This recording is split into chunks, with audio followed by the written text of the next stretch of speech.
Bonjour. Bonjour Seb. Salut Alex. Alors aujourd'hui, on se retrouve dans un studio pour la première fois. On est un peu excités. On est des vrais pros. On est des vrais pros, Fini c'est le officiel. salon. Et aujourd'hui, on vous retrouve... Ouah, j'ai l'impression d'être une flippette immédiatement. Ok. À quelle occasion? De quel film on va parler aujourd'hui? De la sortie d'un film très attendu.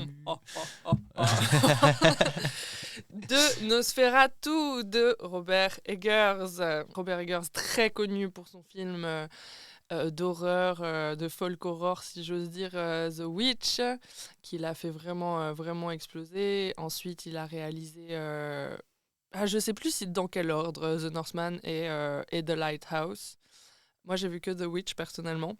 Pareil. Qui a été un moment assez marquant dans l'histoire du cinéma d'horreur. Et même, si je ne me trompe pas, je pense qu'on le considère comme un film comme du Elevated Horror. Oui, enfin, quoi que ça veuille dire. Quoi que ça veuille dire, on est contre ce terme ici. Mais voilà, donc Robert Eggers a repris la main sur la, oserais-je dire, franchise. Ça fait bizarre. J'ai essayé avec remake, avec franchise. Enfin, c'est que des mots qui s'appliquent d'une certaine manière à ce qui s'est fait, mais... On peut parler de mythologie à ce stade-là. On est dans ouais. une histoire qui a été racontée genre des milliers de fois, qui a influencé des milliers d'autres histoires aussi. Et voilà, enfin, on va dire la mythologie du vampire.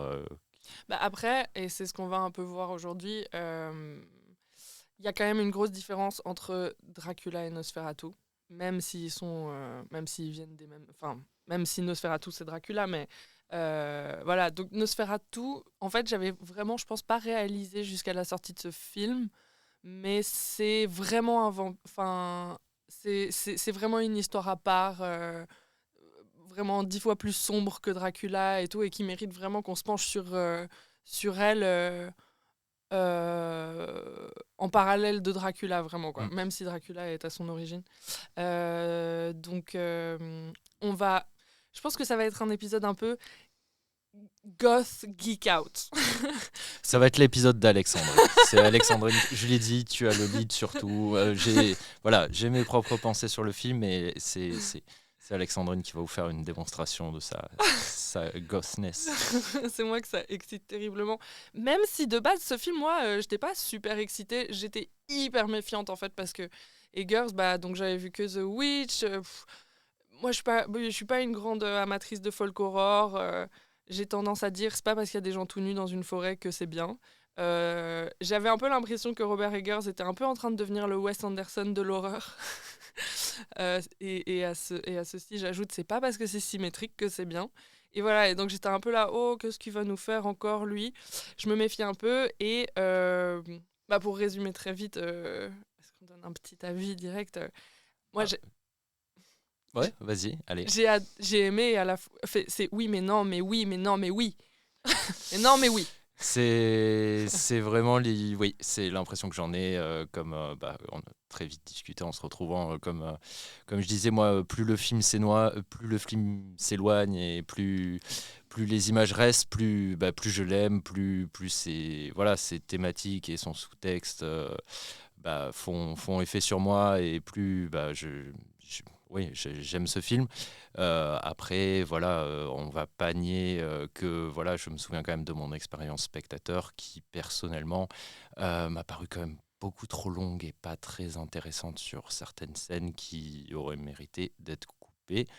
Mais à part ça, oui, il y a beaucoup à en dire, et c'est un film, je pense, qui va rester avec moi assez longtemps, et qui m'a notamment, en fait, ouvert les yeux sur pas mal de choses et de dynamiques, notamment qui m'intéressent moi, parce que je suis un petit peu plus versé sur le kink et sur la sexualité de par mon travail, et là il y a beaucoup à en dire. Allez.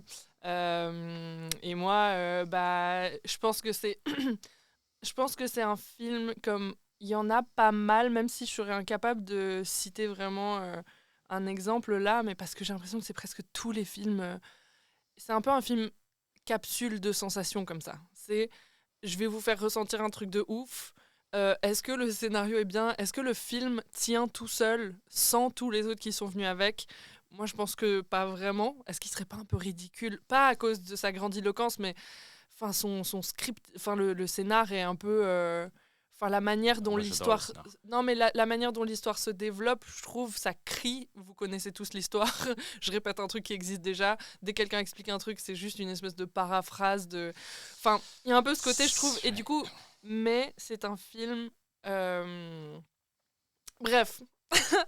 Avant de commencer, ouais. Voilà. De toute façon, voilà, c'est pas la question dans ce podcast, comme on l'a dit au premier épisode, c'est que toutes les histoires sont bonnes à raconter, pourvu qu'on les raconte bien. Et voilà, et, Avec plaisir et et amour. l'histoire de vampire, parce que j'appelle l'histoire de vampire, c'est l'histoire de Dracula, parce que c'est quand même assez formateur sur pas mal de thématiques autour du vampire. L'histoire de Dracula qui est celle de Nosferatu, c'est la même chose. Voilà, c'est comme on disait, c'est une histoire qui a été racontée plein de fois et de plein de manières différentes. Et ben, on va voir un petit peu comment cette fois-ci ça se démarque un peu et qu'est-ce qui a été mis en priorité dans les thématiques. Je sais même pas si ça se démarque pour tout te dire. Mais qu'est-ce que je voulais dire? En tout cas, Tout se démarque. tout se démarque.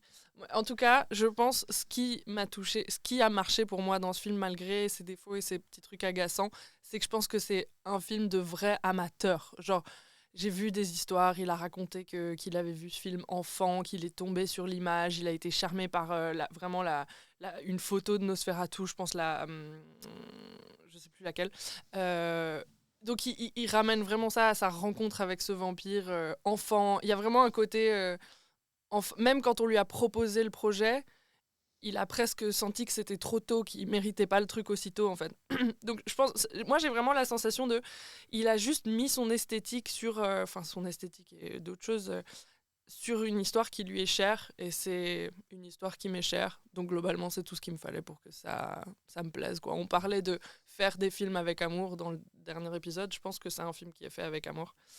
Et puis un amour, surtout j'ai l'impression pour le personnage plus que pour l'histoire, parce que c'est quand même un point important de voir comment Nosferatu se démarque de Dracula en étant à la fois le même personnage et en même temps une interprétation un petit peu différente. Et là, je trouve que, oui, voilà, enfin, que alors après, j'ai vu qu'un seul autre Nosferatu, celui d'Herzog, mais on voit à quel point il s'est réapproprié aussi le personnage et comment. Oui, en effet. Mais du coup, à cette occasion, moi, j'avais un peu envie de geek out, comme je l'ai dit plus tôt.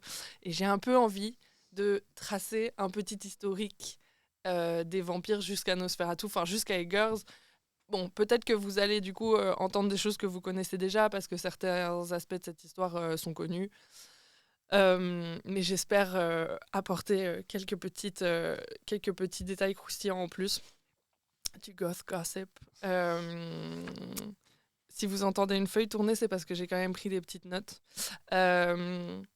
Moi, ce qui me plaît dans ce film, c'est que c'est un film, je pense, terriblement gothique. Nosferatu, on a bien vu là, je sais pas si vous vous souvenez ce qui s'est passé avec Barbie, on y est tous allés déguisés. Ben là, je sais pas si vous avez suivi sur TikTok, Instagram, mais tous les gothiques du monde s'envoyaient des photos de leur tenue pour aller voir Nosferatu. Enfin, il s'est passé un truc, tout le monde est devenu dingue.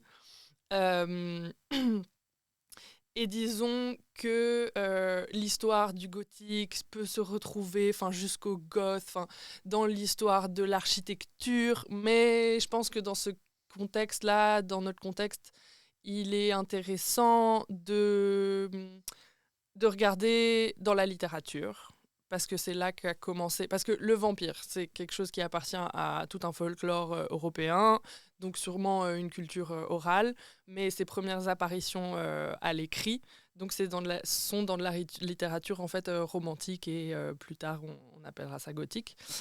Non, même sur le moment en fait. Enfin bref, ça c'est le travail des historiens.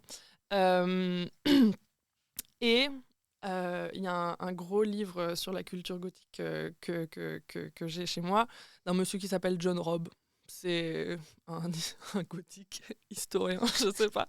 C'est un livre qui s'appelle The Art of Darkness, The History of Goth. Et il décrit les livres gothiques comme The romances that value atmosphere over plot or dialogue. Et c'est un peu comme ça qu'il décrit un peu... il décrit par d'autres manières, mais c'est un peu une des manières qu'il a de décrire l'essence du gothique. Et je pense que c'est quelque chose que je voulais citer parce que je trouve que c'est important après quand on va parler de Nosferatu. Euh, mais donc la première apparition du vampire dans la littérature écrite daterait de 1740 dans la littérature de 1748 dans un poème d'un monsieur qui s'appelle Heinrich August Ossenfelder. Un poème qui s'appelle Le Vampire. Der Vampire, I guess. Der, die, das. I don't know.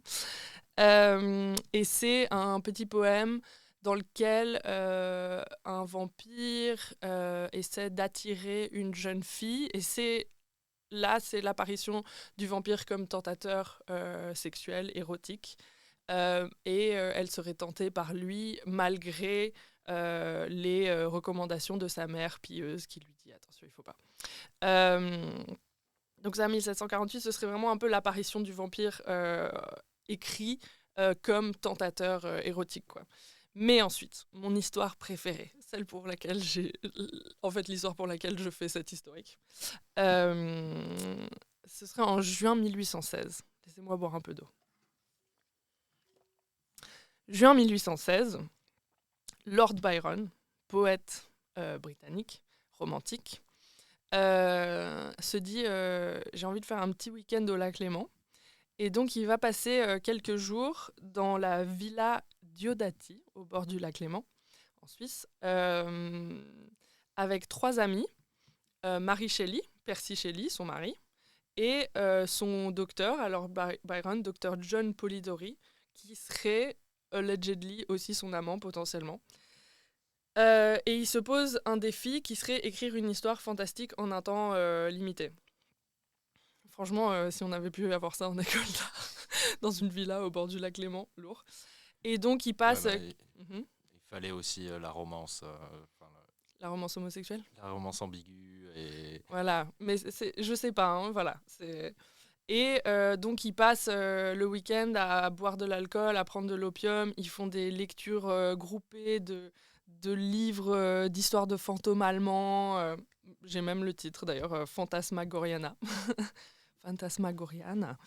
Et apparemment, ça aurait été un été pluvieux. En fait, c'était en Europe, il y a eu un été qui n'en était pas un, où il a plu tout l'été, parce que 1 an auparavant, je ne suis pas météorologue, mais en Indonésie, le volcan Tambora... Tu connais ça ? C'est l'année sans été ?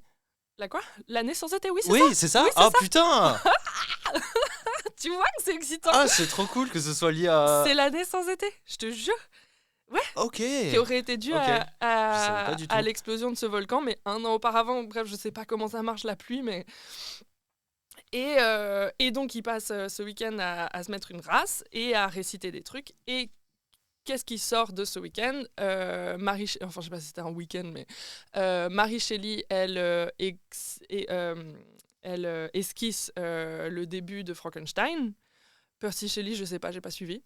Et John Polidori, il esquisse le début d'une histoire qui s'appelle Le Vampire avec un Y, comme je ne sais pas s'il y a un lien avec Herzog du coup, dans lequel le vampire s'appellerait Lord Ruthven, qui serait un personnage luxuriant, érotique, charmeur, du coup plus le Dracula tel qu'on le connaît maintenant.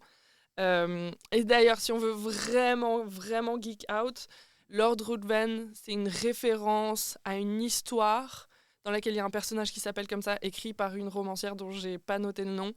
Et ce personnage serait une espèce d'anti-héros byronesque. Genre, ça aurait été une espèce de parodie du héros romantique qu'on retrouve dans toutes les histoires de Lord Byron. Donc, par nature, Dracula serait un anti-héros byronesque. Voilà, si vous voulez. J'ai jamais lu une histoire de Lord Byron. C'est vraiment pour faire la maline que je raconte ça. Mais moi, ce que j'aime bien aussi dégager de cette anecdote, c'est que c'est un personnage hyper romantique, en fait, qui est né là-dedans, quoi, Dracula. Même si c'est pas encore Dracula à ce moment-là. Et ensuite, en 1897, donc à peu près 80 ans... 81 ans après ça, Bram Stoker écrit Dracula. Et donc posant vraiment là la base du vampire. Et d'ailleurs, je tiens à noter que Werner Herzog n'aime pas ce roman. Il le trouve assez médiocre en tant que roman. Voilà. Et en 1922, donc 25 ans. Je dirais quand même comme non, juste petit lore pour ceux qui aiment les films d'horreur justement. Enfin, c'est quand même Dracula est considéré par beaucoup comme l'ancêtre du found footage en fait, vu la manière dont il est écrit sous forme de correspondance et de passages de journaux intimes. Voilà, je voulais juste étaler ma science, mais voilà, c'est juste pour dire que Dracula est fondateur sur plein de choses. Mais Werner Herzog, il s'est exprimé, il a été conscient il a dit que c'était son premier film de genre d'ailleurs, Nosferatu, et il s'exprime d'ailleurs sur l'histoire des lettres et tout comment. Enfin bref, 1922, Nosferatu, et c'est là que peut-être que vous connaîtrez un peu mieux l'histoire parce que ça commence à être assez connu quand même. J'essaie de la faire courte, mais c'est une histoire un peu originale parce que c'est un film qui commence par son producteur, Monsieur Albin Grau, qui est artiste, mais aussi occultiste. Il fait partie... J'ai pas trop compris, j'ai fait des recherches. Et je crois qu'il fait partie d'une branche des francs-maçons, les pansophistes, qui s'est ensuite détaché des francs-maçons suite à une espèce de dispute autour du personnage d'Aleister Crowley. Enfin bref, c'est juste croustillant de ouf. Il y a que des grands noms dans ça cette name histoire. drop, je name drop de ouf. Et donc, la légende dit qu'il a envie de réaliser un film un peu à l'image de ses croyances. Il a envie de répandre tout ça. Je sais pas voilà, ce qui est vrai, ce qui est faux. L'idée du vampire lui serait venue, enfin il y a plein d'histoires. Il aurait vu une araignée manger sa proie, ou bien pendant la Première Guerre mondiale, il aurait rencontré un paysan serbe qui lui aurait raconté que son père était un vampire. Bref, il y a plein d'histoires qui racontent. Ça diverge un peu et on s'en fiche. Mais donc, il crée un studio de production qui s'appelle le studio Prana. Prana comme Life Force en sanskrit. Et il trouve... donc il veut raconter... en fait, il veut s'inspirer de l'histoire de Dracula, mais comme il peut pas obtenir les droits, il engage un monsieur qui s'appelle Henrik Galeen pour écrire le script et adapter Dracula de manière à ce qu'ils aient pas besoin ils puissent bypasser les droits de l'héritière de Bram Stoker, qui est sa femme. Et donc, ce monsieur Galen, il rédige le script, il renomme... donc, c'est lui qui a fait toute la transposition, Dracula qui est devenu Orlok.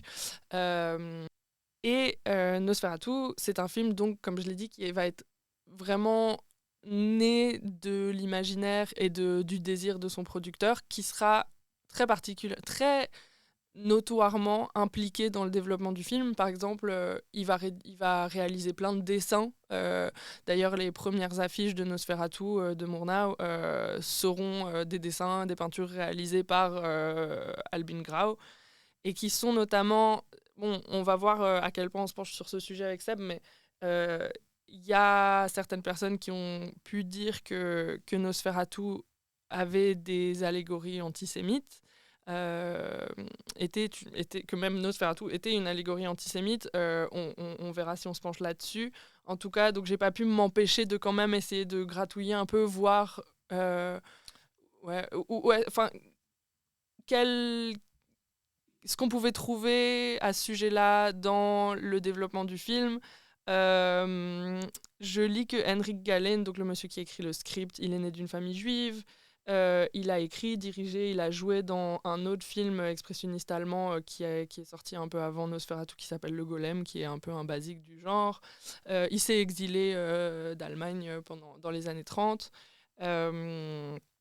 D'ailleurs, tous les dessins de Albin Grau, le design de Nosferatu est inspiré des illustrations d'un livre qui s'appelle aussi Le Golem, d'ailleurs, illustré par un monsieur qui s'appelait Hugo Steiner Prague.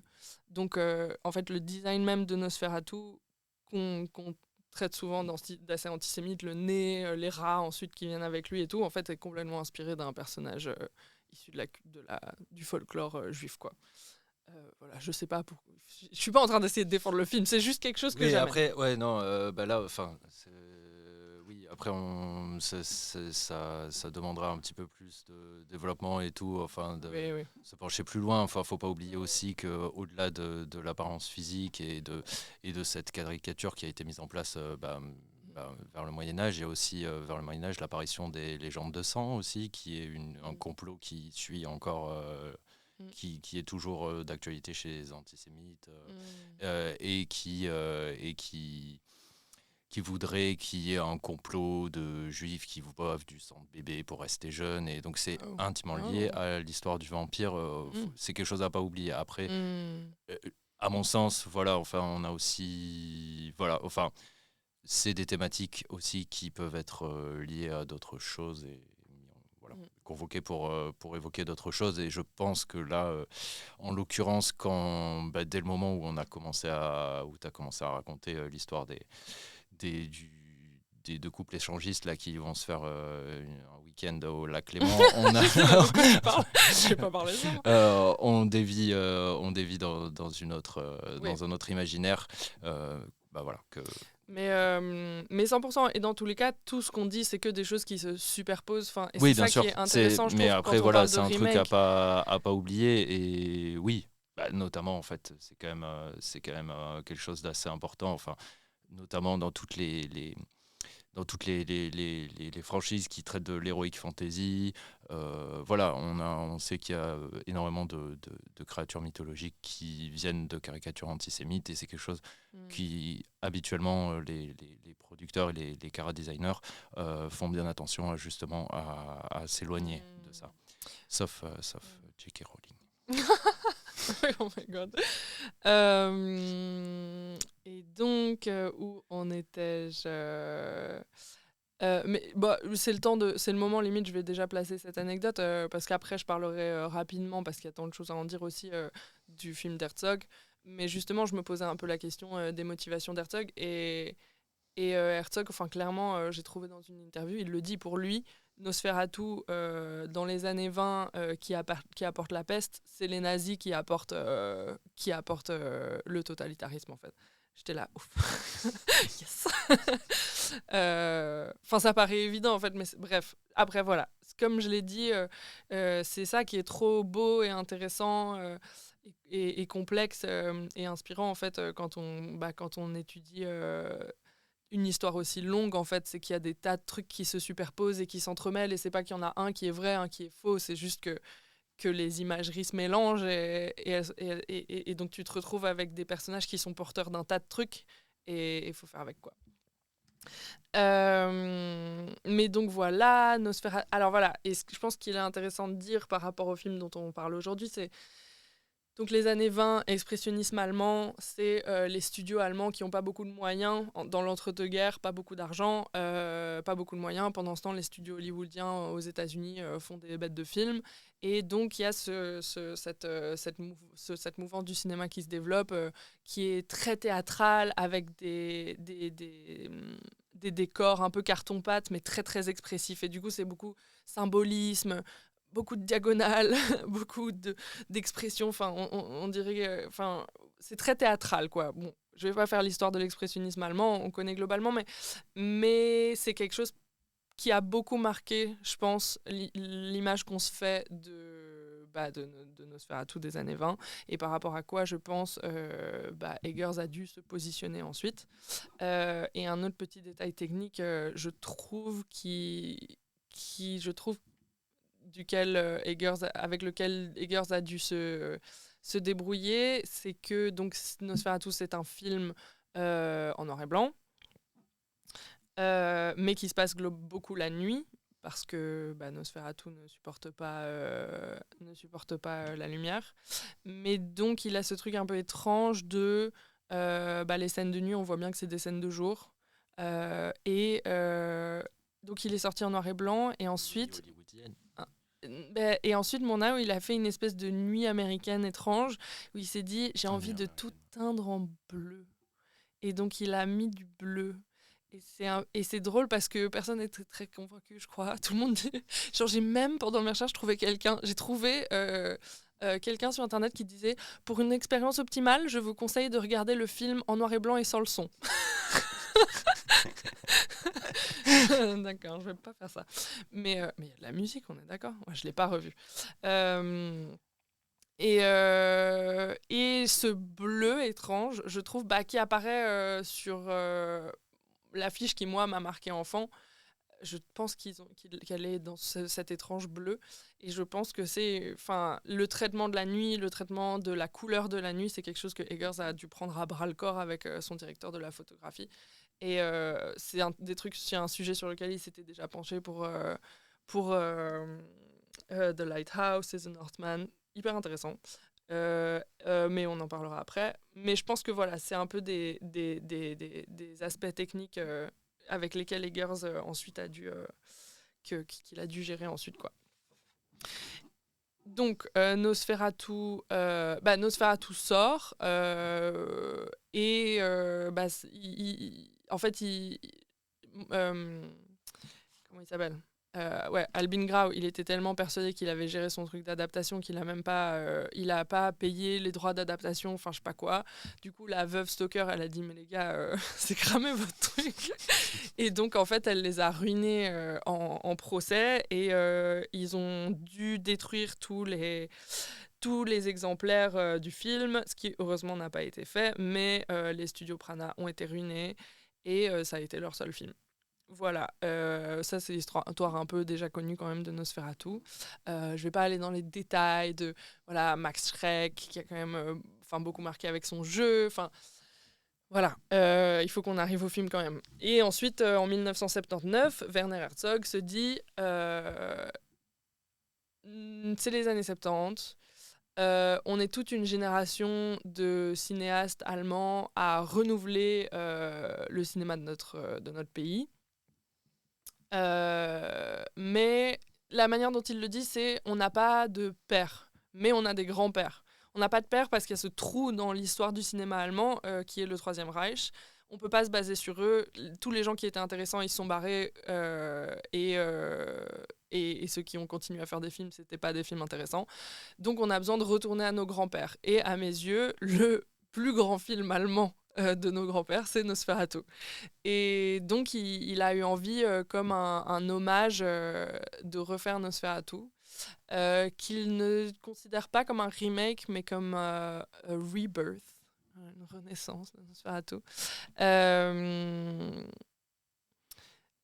oui, et il dit même, et ça m'a beaucoup touchée, parce que je trouve que parce que Nosferatu, voilà, ce que j'ai pas forcément dit, mais voilà, il y a c'est le pendant, comment dire, c'est une adaptation de Dracula née de contraintes légales, mais c'est par là devenu le pendant monstrueux, sombre, pas sexy, en fait c'était la seule chose qu'il aurait fallu que je dise, c'est le plus important, de Dracula. Il y a Dracula, le beau gosse, le charmeur, et Nosferatu, de différentes manières à travers les films. C'est une bête chelou, c'est une espèce de petit rat au fond d'une cave, badante, pas sexy. Donc c'est vraiment, il a vraiment quelque chose de vraiment extrêmement morbide dans cette histoire. Et c'est pour ça que ça me touche tellement que Herzog dise que il a eu l'impression, en revenant à Nosferatu, de passer par l'histoire du Troisième Reich. C'était comme passer dans de la boue. Et qu'ensuite, quand il arrivait enfin à ses grands-pères du cinéma, à Nosferatu, c'était comme retrouver un sentiment de sécurité et un endroit où il avait envie d'être. Et je trouve ça trop agréable d'entendre un réalisateur parler du morbide de cette manière, de dire c'est un endroit où je peux me sentir bien et en sécurité. Tellement Dis la meuf dont le comfort movie c'est Malignant. Bah oui, mais c'est comme ça. Et c'est ça que j'essaie de faire, et c'est pour ça que j'essaie d'aller tellement dans les détails avec ça. C'est que j'essaie d'expliquer, mais je pense que les gens qui sont allés voir ce film et qui nous écoutent le savent déjà, on n'a pas besoin de leur expliquer, mais le bonheur que ça peut être le morbide et la beauté, voilà. Et du coup, je suis heureuse de voir que Herzog a eu cette approche vraiment affectueuse de ça, quoi. Et donc, le film d'Herzog, il est assez connu comme mettant en scène un Nosferatu beaucoup plus chétif. Enfin, il était déjà un peu chétif, celui des années 20, mais disons qu'il y avait quelque chose d'assez théâtral, dû aux moyens aussi de l'époque. Et tout d'un coup, Herzog, il se rapproche beaucoup de ses personnages et il y a ce Klaus Kinski un peu presque parfois on dirait un bébé quand il voit le sang de c'est pas Jonathan, si il revient à Jonathan du coup, mais il fait enfin il a quelque chose de très chétif et c'était quelque chose qui était important pour lui, voilà et et donc, je pense que je peux m'arrêter là dans l'historique. Et maintenant que j'ai retracé un peu ça, à moins, n'hésite pas, vu que toi tu connais un peu le Herzog, n'hésite pas à rajouter des détails si j'ai oublié, parce que maintenant la question, ça va être de se poser, ok, Eggers, comment il s'est positionné par rapport à tout ça? Qu'est-ce qu'il a fabriqué avec quel nouveau Nosferatu a-t-il fait? Surtout, par pitié, ah oui, et ça, il faudra que j'en parle aussi, mais je vais arrêter de monopoliser la parole, quelle Hélène, a.k.a. Mina, a-t-il fait? Parce que moi, c'est juste mon personnage préféré probablement de l'histoire du cinéma. Et est-ce qu'on est d'accord que littéralement, c'est un des meilleurs personnages du film et que... Enfin, je suis peut-être un peu... Oui, Enfin, les scènes sans elle, d'où critique du film, on la voit pas assez. Et ouais. Mais moi, ça a toujours... C'est dit... Quand ils partent entre couilles, là, faire leur chasse aux vampires de merde, on en a rien à foutre. Rien à foutre. Oui, mais justement, mais ça, c'est dans Dracula, c'est pareil. C'est un peu un film, c'est toujours une histoire en après, deux parties. Voilà. Non, après, voilà, ça peut être intéressant d'un point de vue scénaristique, ça c'est sert dans l'histoire, à des mais choses. on est tous d'accord sur le fait qu'il n'y a qu'une... Il y a des éléments en fait qui servent le propos plus large du film, à mon sens. Mais disons-le clairement, comment on a ressenti ce film-là, qu'est-ce qu'on a ressenti que... j'ai oublié le nom du réalisateur. Eggers en a fait après l'historique donc de Dracula et de Nosferatu. Moi, j'ai ressenti les nachos de la meuf à côté de moi. Vas-y. À mon sens, moi, s'il est hyper intéressant ce film et qui m'a marqué, c'est parce qu'il... Bon, je vais le dire directement, c'est pour moi, il fait un peu une fusion entre Dracula et Nosferatu. En fait, on a un retour à l'érotisation de Nosferatu, sans pour autant qu'il soit sexisé ou qu'il soit dans une démarche de séduction. C'est une démarche de séduction dans un certain sens, mais pas de séduction en fait telle qu'on l'entend normalement. Et donc en fait ça nous donne en fait ce personnage là qui est une bête sauvage et qui est en même temps un objet de désir, et qu'on en revienne. On en revient à mon sens aux bases de ce qu'est le vampire, justement, c'est cette tentation de l'interdit, de la mort, du dangereux, de tout ce qu'on nous déconseille. C'est ce Nosferatu-là, pour moi, est une fusion entre le vampire et le loup-garou, tels qu'ils sont devenus dans la littérature maintenant. Le vampire, à la base, était plus une bête sauvage, un monstre, et il a un petit peu perdu ça pour plus de raffinement avec Dracula et avec tout ce qui en a suivi. Mais mine de rien, toutes les histoires de vampires, et y compris Twilight à l'heure actuelle, enfin, c'est plus du tout actuel, qu'est-ce que je raconte à 20 ans. Mais bref, sont dans cette, justement, traite de ça, de la jeune fille pure qui va céder à cette pure entre guillemets, c'est vraiment on a tout ça, bon, mais voilà, on a ce de la jeune fille donc contrainte par sa morale qui va finir par céder aux avances d'un monstre, d'une bête pour laquelle elle brûle de désir d'une certaine manière, avec toute en fait ce que je trouve aussi intéressant dans ce film là, c'est que on va peut-être être un peu controversial, mais pour moi, il a vraiment une structure d'histoire érotique, dans le sens où ils sont... En fait, dans ce film-là, il faut y voir le consentement comme on voit le consentement dans les questions de consentement dans des histoires érotiques. Dans le sens où, alors ça, c'est une réflexion que je tiens de ContraPoint, juste pour shout out, c'est pas moi qui suis venu avec ça, mais quand je l'ai entendu, j'étais là, c'est parfait. En parlant de Nosferatu? Non, en parlant de Twilight. Mais voilà. Mais là, ce qu'elle disait, en fait, c'est qu'elle disait, si jamais il y a des relations non consenties dans l'érotique, c'est parce qu'en fait, ce que ça permet comme device quand on a un personnage de jeune femme pure, c'est qu'en fait, elle peut céder à son désir sans avoir besoin de le demander, ni d'admettre qu'elle le désire, en fait. Et c'est à ça que sert un petit peu la contrainte et le non-consentement. Et là, on a exactement cette démarche-là avec Nosferatu, où on voit bien, en fait, qu'elle est attirée par l'occulte, elle a un grand lien avec l'occulte, mais elle est quand même tiraillée, et elle se refuse à lui la première fois. Ça part en menace alors qu'il lui dit qu'il faut qu'elle se livre à lui de manière consentante, alors qu'il commence en gros, à lui mettre un ultimatum, à lui dire qu'elle a 3 jours et qu'il se passera des choses horribles pendant ces 3 jours, le temps où elle ne cédera pas, pour finalement, spoiler, à la fin, qu'elle cède et que ce soit, bien sûr, la solution au problème de Nosferatu, puisque comme c'est annoncé de manière assez prophétique, et l'une des manières de tuer un vampire, c'est de lui faire passer la nuit avec une jeune fille, de manière à ce qu'il oublie le lever du soleil. Et il y a aussi une autre, voilà, en fait, là aussi, moi, là où le film m'intéresse plus, parce que les histoires de...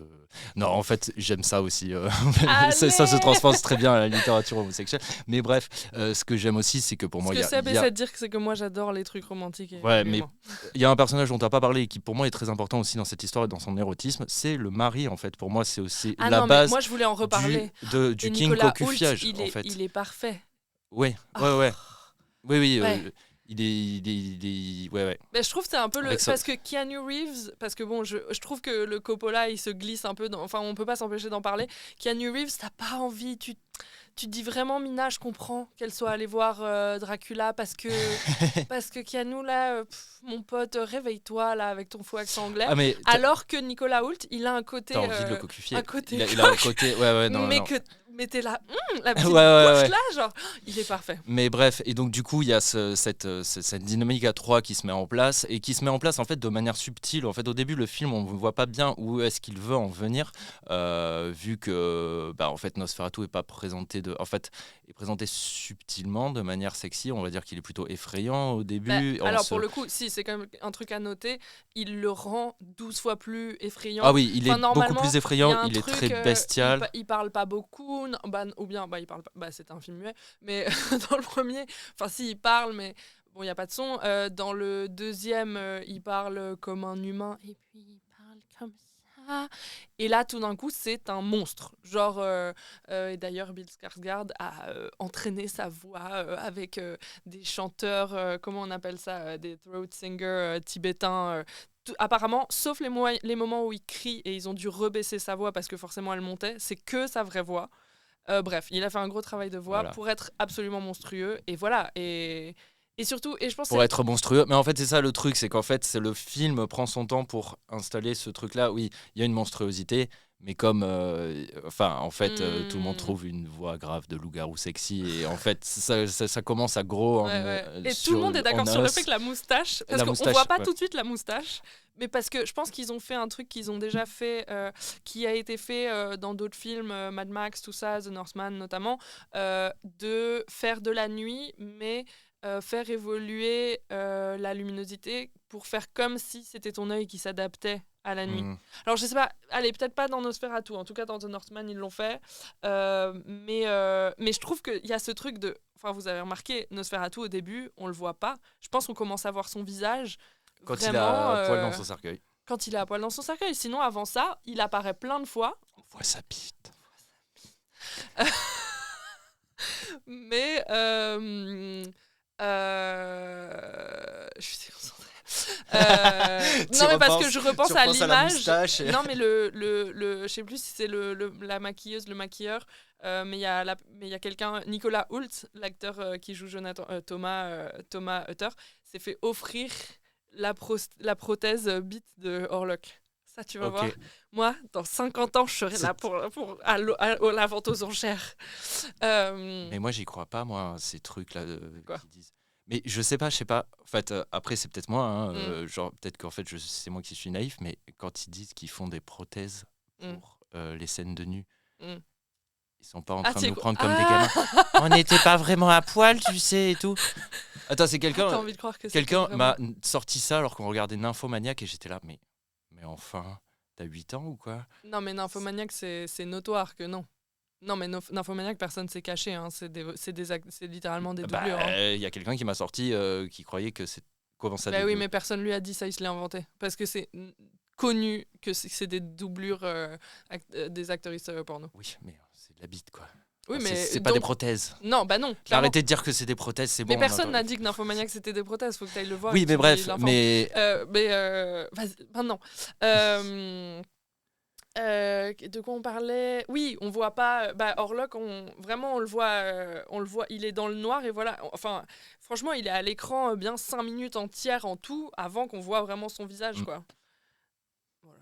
Bah oui. Mais juste attends, du coup, on voit juste la moustache se dessiner petit à petit et la tension monte. Ouais, là, on est là. Ah, il a Il une fait moustache. peur. J'ai peur et à la fois, Ah, la moustache, je dirais sais pas pas, hein, non. j'associe pas ça à Nosferatu. Et puis ensuite, on voit sa tronche et t'es là. Ah oui, non, c'est carrément un vampire. C'est exactement l'idée que je me fais d'un vampire. Bah, c'est ce qu'ils ont butch. fait, c'est ce qu'il a Enfin, dit.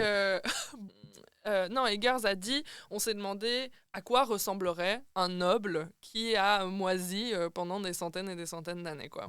Voilà, à C'est ça. peut-être une référence aussi à Vlad l'Empaleur.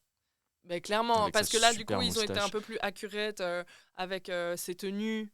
Enfin, Non, normalement. le Herzog aussi, il porte un petit chapeau comme ça au début. Ah ouais? Oui, Ouais, mais il est ouais, quand c'est- même. Oui, mais il a. Oui, oui, Il oui. est tout de noir Bah, vêtu. disons alors que lui, c'est il est en plus, fourrure. voilà, c'est gros manteau de fourrure. Mhm. Ouais, voilà. Mais Ah. moi, bizarrement, si tu vois, c'est. Parce que je parlais tout à l'heure de l'atmosphère, comment l'atmosphère c'est important dans tout ce qui est littérature gothique. Euh, Moi, ce que je trouve. Mais du coup, tu me tends vraiment la main pour qu'on aille dans le sujet de pourquoi ce film est excitant. Mais j'osais attends, mais pas. pour moi, on allait parler de ça, quoi. Ah, Enfin, pour bah moi, mais ok, d'accord. Non, mais il faut que c'est je me obvious. réchauffe alors, Alors parce après, que je voulais. non, juste pas petit aller là. truc comme ça. C'est vrai que c'est vulnérable. obvious en fait dans les images qui te restent, dans tous les thèmes qui te restent, dans toutes les situations dont tu te souviens. Effectivement, en fait, le film est un peu plus subtil que ça quand tu le regardes. Et j'ai envie de dire, est-ce que c'est vraiment une qualité, cette subtilité? Parce que ça vient beaucoup avec beaucoup trop de dialogues qui ne servent pas du tout le propos et donc qui diluent un peu cette tension-là. Mais une fois qu'on est sorti du film et qu'il y a les images importantes qui nous restent en tête, oui, c'est évident qu'il y a une tension sexuelle incroyable dans ce film. Enfin, c'est... Et... Mais ouais, bah. Bref, ah bah vas-y. Quoi, vas-y, tu peux pas me dire, tu vas-y, m'as dit, parle de... je t'ai tendu la main. Eh ben vas-y, parle de ce que Oui, le parce que je film parlais t'a de fait. la... Mais non, parce que c'est trop intime. Mais, mais non, mais parce que moi, j'ai un truc... Bon, ça va être dur de tenir la ligne, de pas trop parler de moi. Mais j'ai toujours trouvé que... Enfin, il y avait... Enfin, on est tous d'accord. Enfin, je suis pas la seule. Merde. Il y a quelque chose d'érotique dans toutes les histoires les plus macabres. Il y a toujours quelque chose de romantique d'ailleurs, et je trouve que ce film est un film extrêmement romantique, notamment je trouve que c'est rendu évident par quelque chose qui toi a tendance à te faire un peu cringer et que moi qui me rend complètement folle, c'est la musique. Tu vois, il y a plein de scènes, Ouais, non, mais... tu mets de la musique de film d'horreur dessus, t'es terrifié. Mais lui, il a décidé de mettre des violons, prouvant par là qu'il sait qu'il est en train de faire pas une romance, mais un film romantique, un drame notamment, ça j'en reparlerai aussi. Enfin moi du coup, ma relation maintenant au truc qui me reste, enfin je suis sortie, je suis allée sur Spotify, j'ai cherché toute la bande originale et le dernier morceau qui s'appelle Bound ou un truc comme ça, le morceau de, quand elle se donne à lui quoi, mais je pense que j'ai dû l'écouter 50 milliards de fois déjà parce qu'il me rend folle. Moi, c'est dur à expliquer, mais c'est vraiment, je trouve, l'érotisme, il se place dans le croisement entre le macabre et le drame et le romantisme et la romance, ce qui n'est pas la même chose. D'ailleurs, au sujet du drame, et moi, ça, c'est quelque chose aussi qui me rend zinzin. Et quand je dis qui me rend zinzin, c'est juste ma manière de dire qui m'excite. Sorry, mom. C'est le truc, je sais pas si vous vous souvenez comment on nous a appris, comment on nous a parlé des drames, non, des tragédies grecques. Il y a le truc du cœur qui, dès le début du film, t'explique, du film, n'importe quoi, de la tragédie, t'explique exactement ce qui va se passer. Il y a le drame, ce qui est beau dans la tragédie, c'est la notion que dès le début, tu sais que ça va mal se passer. Alors, ou bien c'est un cœur qui te le raconte, comme c'est parfois fait dans des films contemporains ou modernes. Le premier film qui me vient, c'est La Petite Boutique des Horreurs. Il y a littéralement un cœur qui nous raconte ce qui est en train de se passer, mais bon, c'est un peu lointain comme référence par rapport à Nosferatu. Ou bien c'est une ambiance, ou même un personnage, si je puis dire. Par exemple, Hélène.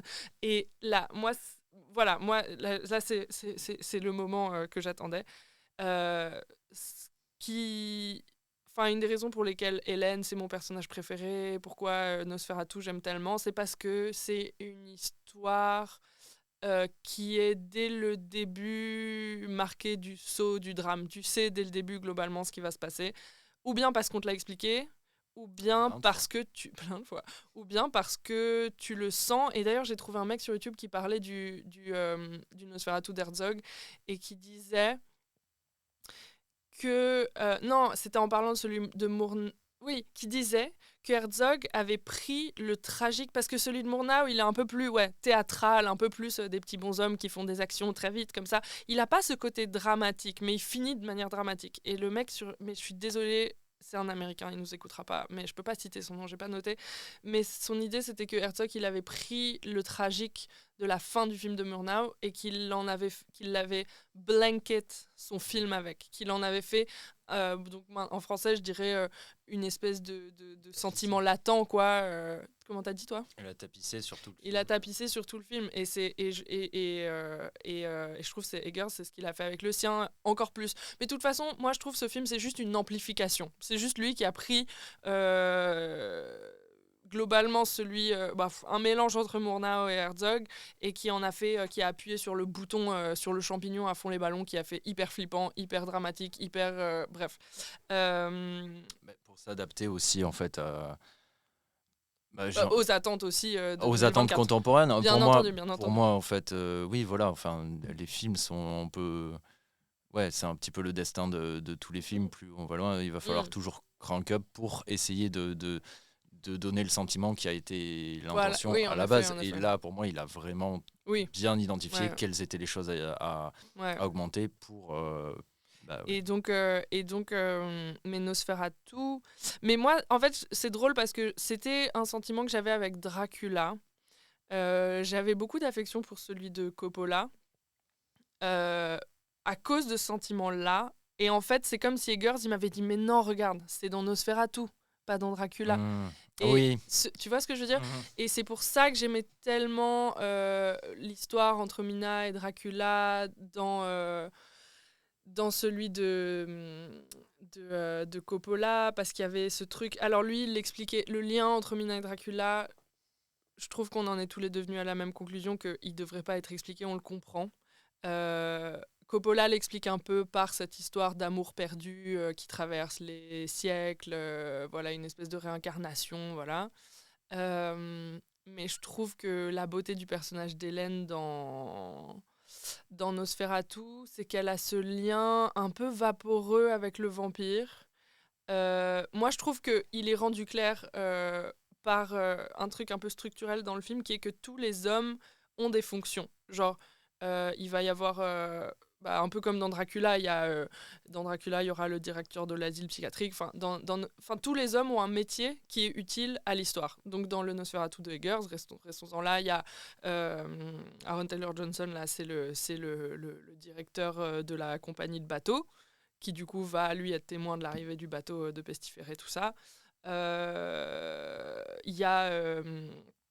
Renfield qui a la compagnie les notaires, ils ont tous un métier, et au milieu de ça il y a Hélène qui n'a pas de métier, qui est femme au foyer, qui she longs for her husband, genre elle est souffreteuse, et donc et bon, on peut dire ce qu'on veut sur du coup ce personnage, mais donc il y a ce truc inné, ce truc avec ce personnage qui est celle qui...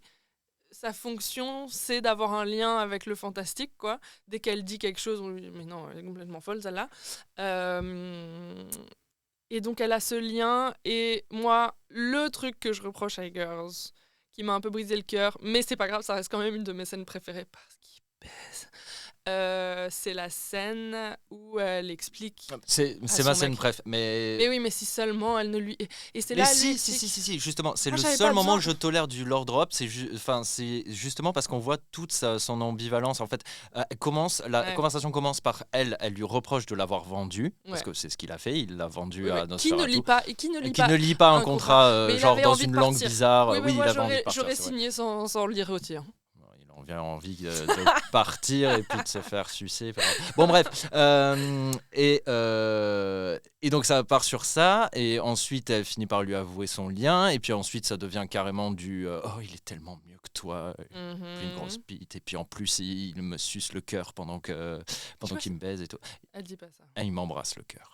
Elle dit ça? Ouais. Non. Ah si, il commence à la baiser et elle lui dit non, il m'embrasse le cœur. Non, je l'ai vu une deuxième fois, Seb, pas plus tard qu'hier. Donc je te promets qu'elle ne dit pas ça. Elle lui demande pendant qu'il est en train de la... Qu'est-ce qu'on peut se dire ici? Bah allez, c'est pas monétique. Oui, mais je regarde trop de vidéos YouTube. Alors, le B-word, ils sont en train de... Pendant qu'il est en train de la baiser, elle lui dit kiss my heart, kiss my heart. Donc elle est en train de reproduire un truc. On sait même pas vraiment si elle l'a vécu. On sait pas s'il lui a sucé le sang déjà dans le passé. Enfin bref, elle a invoqué. Oui. Elle en a envie. Mais elle lui dit pas. Parce que ça peut-être en fait justement. Enfin, c'est un truc dont j'avais envie de parler avec toi, qui t'est renseigné justement parce que c'est un des détails que j'ai beaucoup aimé dans le film, le fait qu'il est mort directement dans le cœur en fait. Enfin, donc il est mort et que j'ai trouvé hyper bien déjà pour lier avec cette charge érotique, mais aussi parce que je sais pas, c'était différent, ça paraît logique, c'est un truc qui le démarque aussi de Dracula d'une certaine manière et que j'ai pas vu dans le Herzog en fait, alors que voilà en fait, et je me demande si c'est quelque chose qu'il a inventé, parce que c'est quelque chose que j'ai trouvé très bien trouvé et très symbolique en fait de toute la démarche aussi dans Dracula de Coppola, alors moi je suis pas une pro des Dracula, hein, j'ai vu le Coppola, c'est tout, je crois que c'est tout, hein. J'ai pas vu les Bela Lugosi, tout ça et consorts, mais dans le Coppola il y a quand même une scène quand Dracula veut donner son sang à boire à Mina, il se coupe au niveau du cœur. Mais je pense que le choix du cœur, c'était... Moi, ce que j'y vois, c'est... Il y a sûrement d'autres raisons, mais ce que j'y vois en premier, c'est qu'il y a quand même une... C'est peut-être un peu ridicule de dire ça, mais il y a beaucoup dans la science-fiction, surtout dans la science-fiction, je le vois, une volonté d'être accurate scientifiquement, assez souvent. Et j'ai l'impression que parfois ça se répand. Après, c'est ridicule de dire ça, genre non, on va pas rendre Nosferatu non, mais surtout que c'est pas accurate, ça veut dire qu'il faut qu'il borde entre les côtes et ouais. Mais après, oui, et ça peut être pseudo-accurate en disant ah oui, c'est là où on a le plus de sang. Et puis ça fait plus de mais c'est bruit. juste que c'est le cœur, quoi. C'est plus loin du visage, du coup c'est moins près du baiser, moins proche du baiser. Ça demande de les déshabiller aussi. Ça demande de les déshabiller, ouais, c'est vrai. Je sais pas, il y a le côté vraiment glou-glou que moi j'ai vraiment apprécié. Qui est dans une scène, celle qui s'est vraiment inscrite dans mon cerveau, là, c'est la scène où justement il boit le sang du mari et où il est vraiment abominable, il est à poil, c'est vraiment une bête, c'est genre entre musculeux et squelettique et il est en train de lui boire son sang et en fait il se gonfle et il absorbe au même rythme que les battements de son cœur. Et du coup ça lui donne, en plus je sais pas si c'est vraiment pour ça qu'il a fait le cœur, mais comme c'est le cœur, il est un peu recroquevillé pour atteindre le cœur et du coup ça lui donne juste la position de quelqu'un qui est en train de faire l'amour, quoi. Il est un peu tordu comme ça et en plus il bouge ses hanches pendant qu'il est en train de il bouge ses hanches, j'ai dit, je sais pas si j'ai bien dit. Et puis il y a pas tant de sang que ça dans ce film, mais j'ai aussi beaucoup apprécié dans la scène finale, on va spoiler parce que vous aviez 102 ans pour vous mettre à jour. Mais la scène finale, quand il voit le soleil se lever et qu'il ôte sa bouche de la poitrine de Hélène et qu'elle lui dit non, more. Le sang, c'est un sang collant, il en a dans la moustache. Enfin bref, il y a eu une attention portée à la texture du sang. D'ailleurs, c'est en voyant le Herzog que j'ai vu après. Donc, j'ai vraiment vu les différentes intentions. Quand cette scène-là avec justement donc Hélène ou Mina, enfin je sais plus comment elle s'appelle dans le Herzog. C'est Lucie dans le Herzog. Lui, il a vraiment voulu foutre la merde. Avec la meuf dans le la final girl. Enfin non, pas final. Et qu'est-ce que je racontais ? Oui, c'est que dans le Herzog, en fait, elle a beaucoup plus de pouvoir dans l'histoire, en fait, dans le sens où c'est elle qui décide, vu que personne fait rien, de faire quelque chose elle-même contre le vampire, et qui découvre elle-même qu'en fait, elle peut être une solution si jamais elle le retient jusqu'à... Et donc, en fait, il y a tout un côté où, en fait, c'est ses actions, c'est sa volonté, c'est son plan.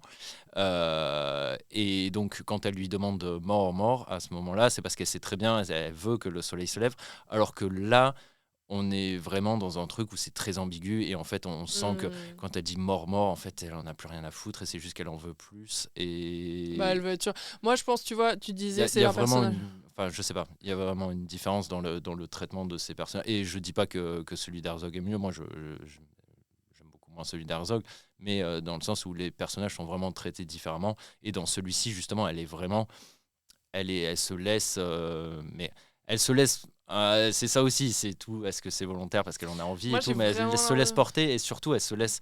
En fait, c'est ça, c'est que moi il y a un personnage que j'aime pas trop dans ce film-là qui est celui de Van Helsing. Alors je sais pas comment il s'appelle Non, dans. alors il l'a renommé et ça me tue. Alors il l'appelait professeur Albin en référence à Albin Grau, mais il aurait pu l'appeler Albin Grau, je sais pas. Il l'a appelé professeur Albin Ebert van. What? Bon, Willem Dafoe. Eberhard von Franz. Il voulait vraiment pas qu'on s'en souvienne. En fait. Ça, Bon, et donc il y a le personnage de Van Helsing qui, pour moi, rallonge beaucoup trop le film. Il fait beaucoup trop de lore drop et tout. À mon Mais- avis, une énorme référence au personnage de Anthony Hopkins dans le Dracula de Coppola. Oui, Il a mais le enfin, côté est-ce qu'il avait besoin rigolo. Oui. Ah oui, non, mais je name drop. Mais il avait quand même un peu besoin d'être là dans le sens où c'est lui en fait qui la pousse en fait à faire ce qu'elle fait et qui vient donner en fait justement qui avec le parallèle avec l'érotica c'est lui qui vient donner l'autorisation en fait de Et pécher, de l'écoute succomber aussi. au Et péché. l'écoute. Enfin, il y a cette scène où il la trouve. Il arrive pour la première fois, elle est accrochée au lit. Et c'est le seul qui dit mais qu'est-ce que vous êtes en train de faire? Décrochez-la enfin, mais je ne lui ferai pas de mal. Enfin, et c'est lui qui dit ma pauvre enfant, je vous écoute. Et ils ont un lien ensuite tous les deux. Ils ont des scènes ensemble et tout. Oui. Il Après, lui c'est donne lui qui peut-être qu'il lui donne le feu vert, mais il lui donne aussi le safe space, si j'ose dire. c'est vrai. Oh là là.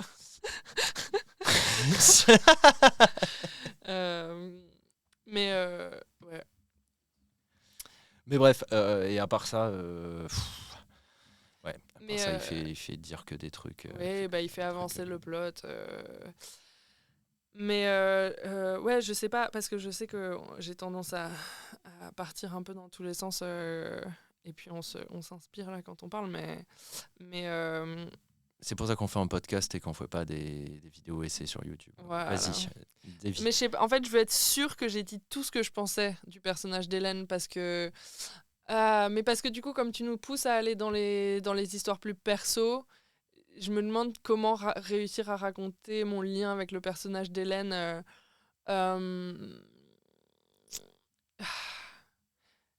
À partir de là, c'est le moment où on efface si j'arrive pas à l'expliquer. Mais le fait que ce soit le personnage qui a un lien, comme je l'ai dit, vaporeux, c'est le seul mot que j'arrive à trouver, avec le macabre et le fantastique, et ben bizarrement, pick me, moi j'y vois un peu. J'ai toujours été beaucoup touchée par ce personnage parce que j'y vois, enfin surtout dans Dracula du coup, mais j'y vois moi mon affection pour le morbide. Enfin c'est un peu ce truc inexplicable comme ça, par lequel t'es attiré, avec lequel t'as un truc aussi érotique, et le fait de le comprendre avant de l'avoir vu. C'est, je trouve, une sensation qu'on peut retrouver quand on regarde un film. Ce truc, voilà, c'est ce truc de ressentir un sentiment en regardant un film et de se dire j'avais ça en moi depuis longtemps, mais ce film l'a fait éclore. Et moi, c'est vraiment, enfin, je veux dire, on a tous eu ça avec quelque chose qu'on aime, avec une œuvre qu'on aime, un film qu'on aime, avec quoi que ce soit. Ça s'appelle un peu l'inspiration, I guess. Ça s'appelle être touché par une œuvre. Moi, je l'ai vraiment ressenti au maximum toute ma vie avec, plutôt certains films d'horreur ou même non, enfin plein de types de films. Et je sais pas, et cette sensation, je l'associe à ce personnage en fait. Est-ce que tu comprends ce que je veux dire? Ouais, oui. Est-ce que j'ai tissé Est-ce que c'est clair? Et ce truc de. Et c'est pour ça que c'est tellement important pour moi que ce soit pas vraiment expliqué. parce que je trouve que c'est quelque chose qui est par nature un peu inexplicable. Mais c'est pas grave, oui, c'est pas la fin du monde, mais moi, c'est important pour moi. Oui, mais déjà, c'est assez explicable sociologiquement, cette envie de tout repasser. Enfin, voilà, enfin. Bref. Mais au-delà de ça, enfin. Tu m'as dit oui que c'était l'un des trucs que tu attendais dans le film, ce lien entre. Je voulais voir, j'avais hâte de voir comment est-ce qu'il allait, lui, le gérer. Ouais, ben justement, mais je trouve que en fait, il l'a très bien géré parce que effectivement, il y a un lien, il y a des facultés qui sont là juste, voilà, qui sont pas expliquées, à savoir qu'elle a quand même un certain lien avec l'au-delà et l'occulte, Oui, mais complètement. mais en fait, si jamais elle crée cette relation avec le vampire, en fait, c'est sa propre agentivité qui a fait la chose, même si elle savait pas exactement ce qu'elle faisait. Au final, c'est quand même son désir au début qui a fait qu'elle a réveillé le vampire et qu'elle s'est Clairement. liée à lui. Ouais, oui. Et au final, c'est aussi un truc qui est très révélateur de la notion érotique derrière ça. C'est vraiment cet attrait pour l'interdit. Et Et effectivement, elle cette regrette connexion. après. Oui, comme on se débat tous avec Non, mais des c'est ça que choses. je dis. Je suis pas en train de dire qu'il faut regretter nos penchants. Je dis juste, il y a en effet ce truc de après, elle se retrouve avec ce truc qu'elle a invoqué et elle doit le gérer, quoi. Mm. Sachant qu'il y a tout le monde autour d'elle qui est Qui complètement lège contre, pas du tout qui à l'aide gérer, pas du oui. tout à Ouais. gérer. Mais d'ailleurs, Lily Rose Depp, franchement, respect éternel. Genre, déjà, son front a été fait pour ce film. Oui, je me suis arrêtée sur un aspect physique d'une actrice. Je me permets parce que c'est un front magnifiquement victorien. Enfin, je sais pas si c'est la période victorienne, j'en sais rien, mais oui, sûrement. Mais, euh, mais, euh, mais non, mais elle est super. Et puis Ah oui, c'est ça dont je voulais parler. Oui, s'il y a un truc. Enfin, j'en viens à Lily Rose Depp, du coup, parce elle a dû prendre cher pendant ce tournage. Parce que un choix qu'il a fait, Eggers, je trouve, même si j'ai pas encore lu grand chose à ce sujet-là, euh, donc Mina, Hélène, c'est toujours le personnage un peu, comme je disais, souffreteux, dont tout le monde se dit un peu qu'est-ce qu'elle nous fatigue, celle-là. Mhm. Mais là, il a appuyé justement sur ce bouton et je trouve qu'il en a fait un personnage encore un peu plus accurate. Il faut qu'on trouve le mot français pour accurate. Vrai. Bref, Véritable. historiquement, il en Ah. a fait une hystérique en fait. Ils font que des références à ses crises, au fait à ces crises qu'elle a eues toute sa vie. Elle fait que dire à son mari t'inquiète pas, tout parce qu'au début du film elle lui dit non j'ai un mauvais pressentiment, n'y va pas. Et quand il lui dit mais c'est bon t'inquiète, qu'est-ce que tu racontes, et elle dit c'est vrai t'as raison t'inquiète pas, mes humeurs sont derrière moi, c'est une autre époque, je vais mieux maintenant. Dès le début on comprend que toute sa vie elle a eu des humeurs, elle a été, je sais plus si elle appelle ça sa mélancolie. Oui. En gros, c'est tout le vocabulaire des hystériques et peut-être pas des hystériques, allez, mais même s'il y a de l'hystérie après, mais de la mélancolie, de Baudelaire, tout ça, enfin la dépression, quoi. Ouais. Enfin, elle se fait gazlight par tout le monde, quoi. Oui, voilà, bien sûr, mais c'est là que j'en viens à l'hystérie. Il y a cette idée sous-jacente, parce que je trouve que ça, c'était vraiment pas dans les films d'avant, c'était juste un personnage un peu étrange. Là, il dit non, non, c'est un personnage étrange, et à cette époque-là, les meufs qui étaient comme ça, c'était des folles, et c'est pour ça qu'elle passe tout le film à leur dire non, non, mais vous inquiétez pas, tout ça c'est fini, c'est derrière moi. Et je trouve que cette idée-là trouve son accomplissement dans le moment parce qu'elle fait plein de crises d'épilepsie, jusqu'à la scène exorciste, où il y a vraiment une scène où elle commence à parler comme ça, et notamment où elle se met en pont. Et le pont, c'est... en fait, moi, j'ai appris ça bien après avoir vu L'Exorciste. J'écoutais, je crois, une émission sur... oh là là, je sais plus dans quel hôpital ils mettaient les hystériques à Paris. Est-ce que c'est la Pitié-Salpêtrière ? En tout cas, l'époque où c'était la mode de traiter les femmes d'hystériques et de les mettre dans des hôpitaux tout ensemble, il y avait un hôpital apparemment à Paris où ils les foutaient toutes. Et qu'est-ce qui se passe quand tu fous tout un groupe de personnes ensemble au même endroit et que tu leur dis vous êtes fous, ils vont créer de la culture ensemble. Et il se trouve que toutes les femmes se sont mises à faire le même truc pendant leur crise. Elles se sont mises à faire le pont. Et il y a des photos de ça. Il y a même une sculptrice très connue, dont j'ai oublié le nom, mais elle est très connue, qui a fait une sculpture d'une femme dans cette position. Et c'est... Alors, moi, j'ai jamais trouvé de preuve que c'est à ça que Friedkin avait fait référence dans L'Exorciste. Mais ça me paraît faire totalement sens. En plus, elle est là dans sa petite chemise de nuit blanche et tout, Regan, là. Mais à mes yeux, moi, quand Eggers, il lui fait faire ça, je veux dire, c'est dans aucun Nosferatu, c'est dans aucun Dracula, à ce que je sache. Peut-être que je me trompe. Mais je suis là, mais bien sûr, il va taper dans cette imagerie-là. Et donc, oui, en fait, il a fait d'Hélène... ouais. Après, voilà, c'est juste une couleur qu'il ajoute à l'histoire. Et je trouve qu'il marchait bien. Pour le coup, tu vois, je pourrais trouver ça trop explicatif, mais non, je trouve que c'est une nouvelle saveur.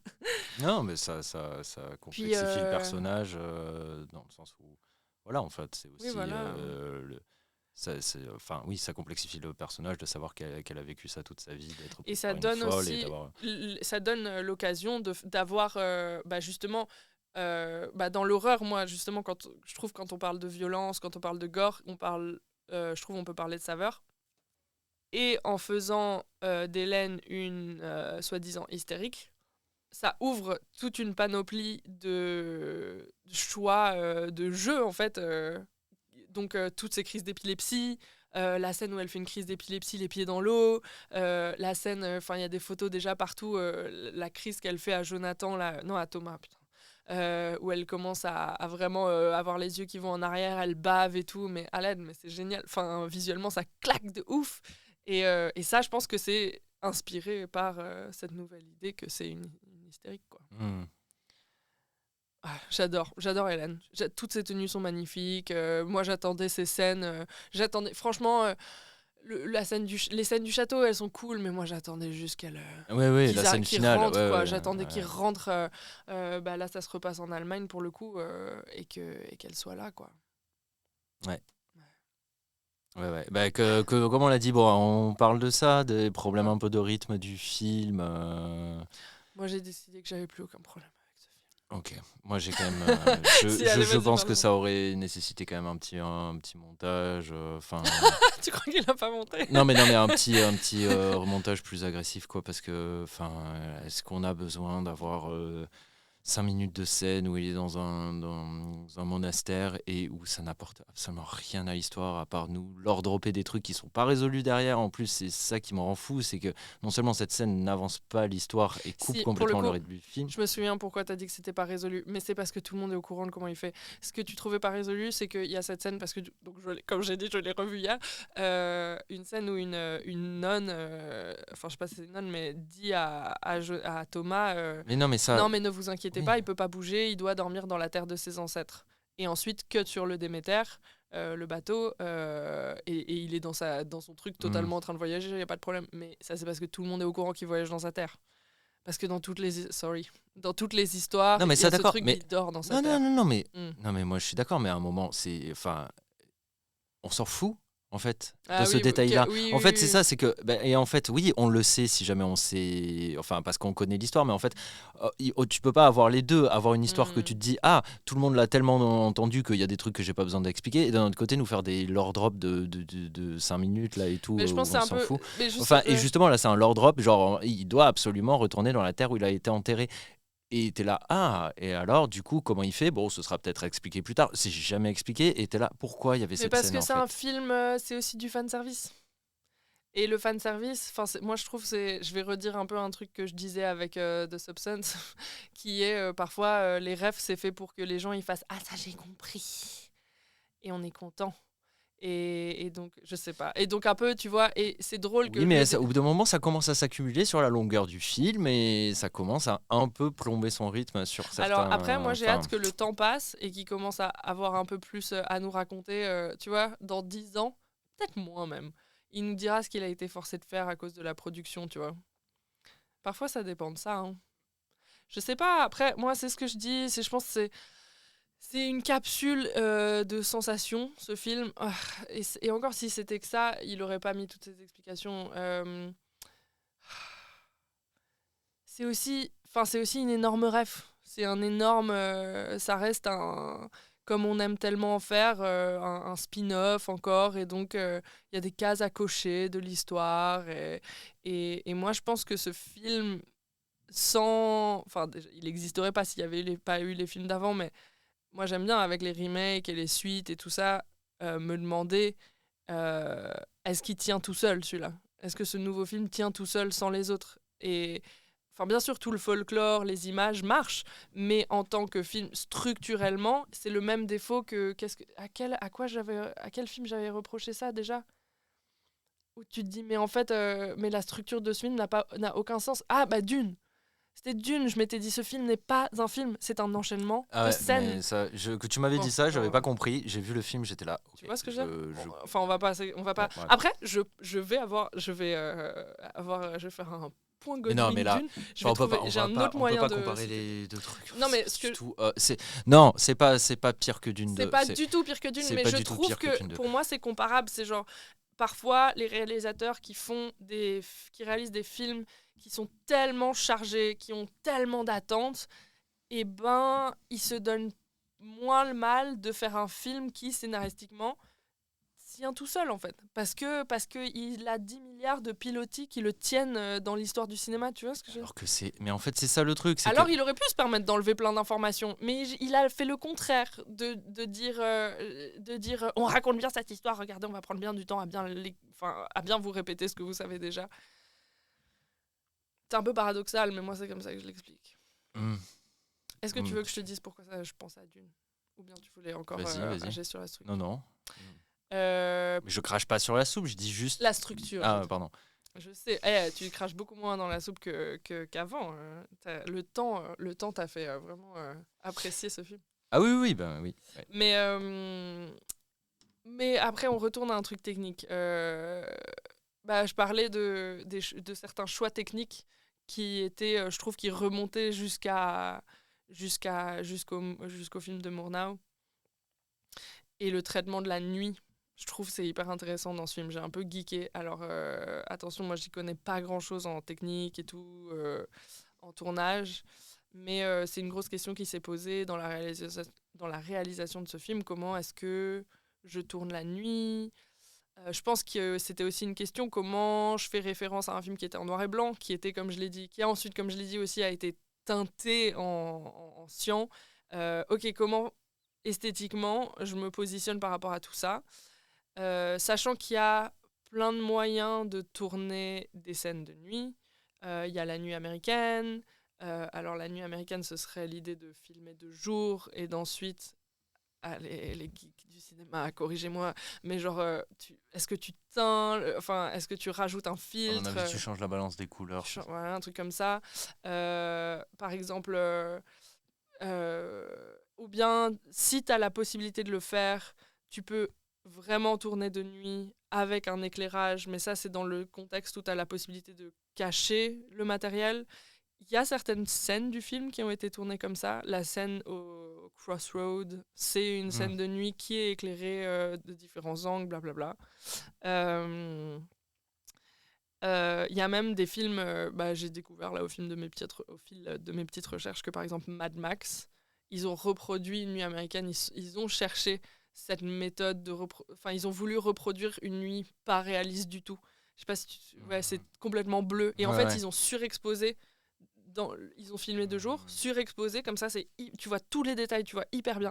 En fait, ou même, ils ont reproduit justement l'accommodation, comment dire l'accommodation de notre vue. Tu commences une scène de nuit, tu vois pas grand-chose, et petit à petit, tu vois de mieux en mieux.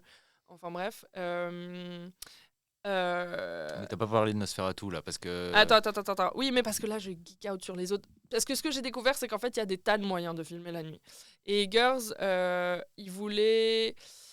Eggers, ce qu'il a fait...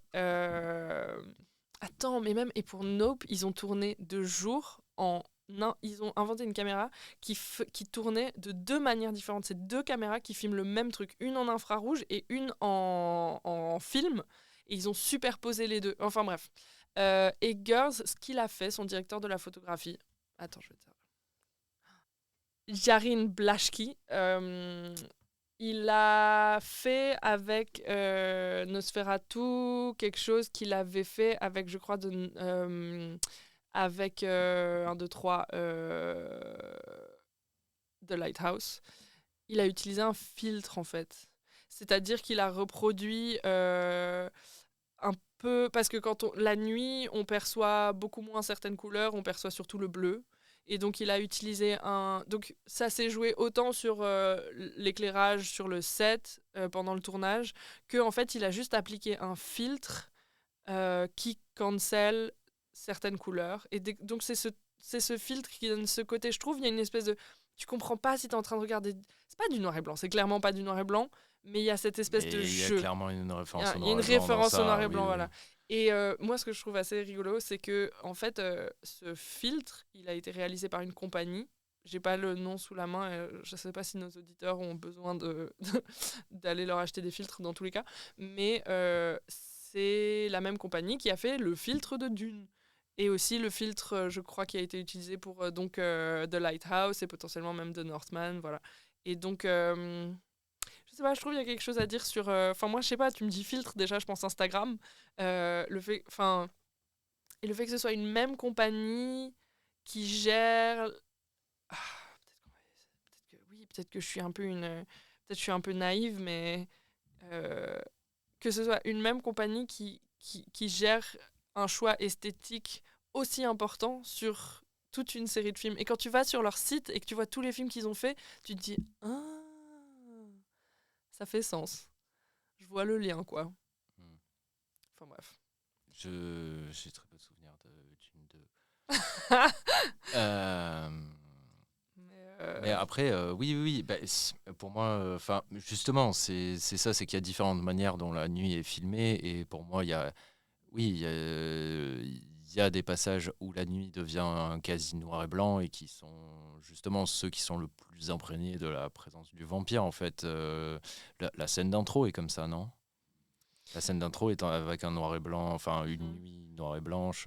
C'est pas vraiment du noir. Enfin, faut que vous le voyez. C'est du bleu. Mais c'est pour ça que je parlais de la couleur de Nosferatu de Mon Out. C'est parce que c'est une espèce de magenta bleu. En fait, le filtre qu'ils avaient inventé, qu'ils avaient créé pour le... Quand je dis magenta, je veux dire magenta, tu sais, comme magenta sur Photobooth, là.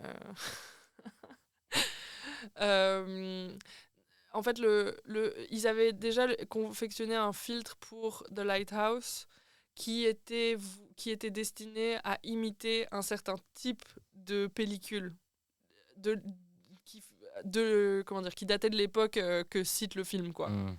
Et en fait, je crois... Oh, punaise, je dis peut-être une grosse bêtise parce que j'ai pas trop la chronologie des films d'Eggers, mais en tout cas, il avait sur lui le filtre de The Lighthouse ou de The Northman qu'il a appliqué pour un autre film et il s'est dit punaise, mais en fait ça marche hyper bien pour cette nuit. Enfin, bref, c'est un truc. Enfin voilà. Non, tu demandais de quoi on a envie de parler ensuite. J'avoue, moi j'ai un peu. Enfin, je peux continuer à tartiner sur l'érotique du film. Oui, retournons là parce qu'on n'en a pas assez dit.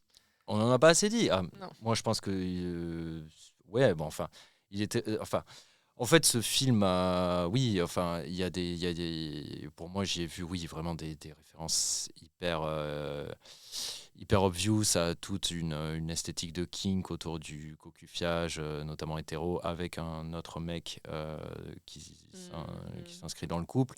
C'est genre même la scène de fin. Si on compare la scène finale du Herzog et celle-ci, la scène de fin, c'est enfin le mari qui arrive. Les conséquences, tu n'as pas. C'est ça, il t'a volé ta femme, mais il te l'a tellement volée qu'elle est morte en fait, et qu'ils sont morts tous les deux et en fait unis dans la mort. Du coup, c'est. Et toi tu vis. Ouais, et toi tu vis. Ouais. C'est genre, c'est juste parfait et pour moi c'est vraiment, enfin, c'est là que j'ai un peu identifié qu'en fait, je sais pas. Enfin, après je vais pas me lancer trop dans ça, mais à quel point ça a pu être fondateur. Dracula pour l'émergence de ce kink-là, de cette érotisation. Après, on pourra toujours dire que c'est inscrit dans l'hétérosexualité, que dès qu'il y a des interdits et des zones de crainte, forcément, on a envie d'y aller. Donc, voilà. Mais voilà, j'ai trouvé que oui, le film est hyper bien à ce niveau-là. Et voilà. Et notamment, oui, ce que je disais, c'est par exemple, enfin, c'est tellement obvious, cette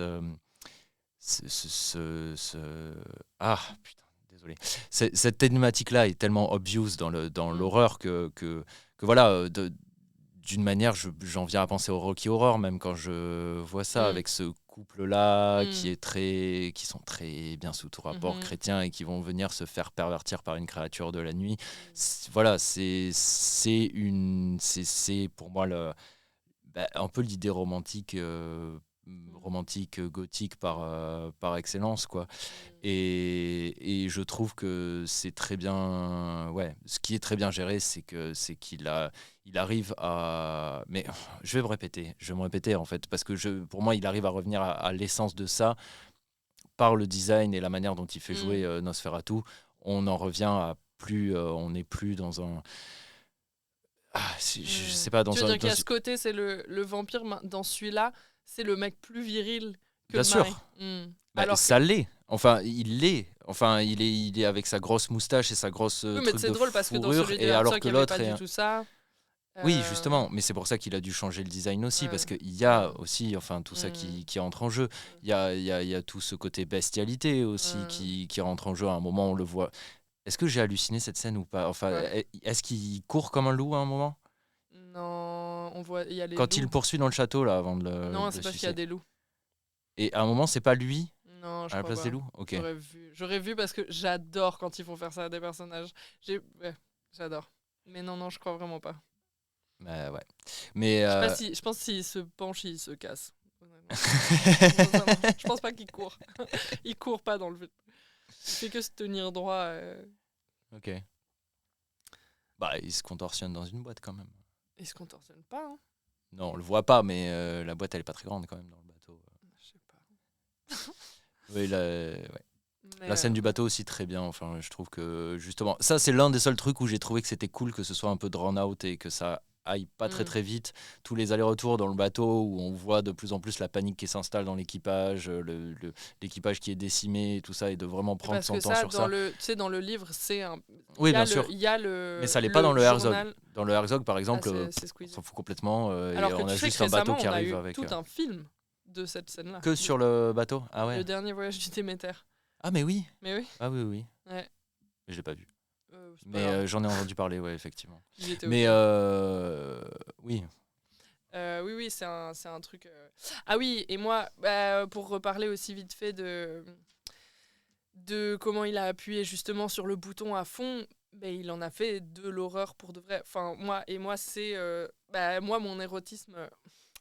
Allez, c'est pas que je me touche en pensant à des gens qui baissent des cadavres, tu vois, mais justement, je me demandais quand est-ce que tu allais parler de cette scène. Parce que j'en parle. Hein. Mais moi, ça me provoque une excitation qui est même au-delà de sexuelle, juste une excitation de voir quelqu'un. Enfin, c'est quelque chose dont je parle quand je parle de Terrifier. Enfin, quand je vois quelqu'un qui ose aller dans le vrai, enfin, dans Terrifier, je parlerai de gore, et là, je parlerai plus de morbide et de macabre, quoi. Et donc, j'étais très heureuse. Et c'est pour ça, quand on en est sorti, moi aussi, j'étais là, il était un peu long, mais j'étais là, mais en fait... et là, désolé pour mes amis à qui j'ai déjà répété ça, mais c'est la seule manière que j'ai de le dire, mais je vais pas cracher dans la soupe parce que c'est pas tous les jours que je vois un film... un énorme film, un blockbuster que tout le monde va voir, la salle est pleine et le film dure 2h40 et c'est 2h40 des pires trucs. Même, tu vois, par exemple, la peste, elle se transmet pas par les puces, c'est les rats qui te mangent. Les gars, c'est pas comme ça que ça marche la peste. Les gens, ils se faisaient pas manger par les rats. Ils transportaient les puces. Mais non. Et girls, tu te réveilles, tu tournes la tête, il y a ta femme en train de se faire bouffer par un rat, des rats. Le mec qui mange le pigeon, ensuite du coup il y a cette femme, dans cette scène tragique du mari qui va sortir sa femme de son cercueil, tu comprends que lui aussi il est malade, il crache un peu de sang sur le cercueil et puis quand on le retrouve, il est en fait mort entre ses cuisses, quoi. Donc il y a de la nécrophilie, pas montrée, mais tu comprends bien. On reste dans la galerie des Kings et tout.